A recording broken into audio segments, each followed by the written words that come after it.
Meanwhile, in Carroll, the Unity Christian Knights were themselves one win away from their first ever state championship on the base paths. Knights battling Pleasantville for the Class 2A baseball title. Trojans, they'd strike first. J.J. Phillips sends this ball into the gap. That'll bring in Braylon Bingham, and that makes it 1-0. We'll stay in the bottom of the first here. Noah Risch chops this straight to Austin Waringa at third. The throw home, not on target. That gives two runners enough time to head on home. After one inning, the Trojans would lead 5-0. Knights trying to find some momentum here. In the fourth, Brady Bugard sends this to third. The throw to first is wild. Austin Waringa makes his way to third and Bugard to second.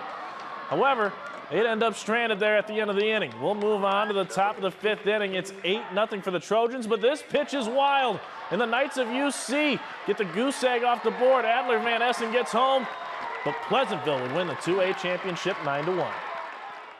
You know, I just told them how proud I was of them. I don't typically cry, but I found myself crying. I didn't have that on my bingo card for the night, but I wanted to hold them for a second. We had spent, a long time.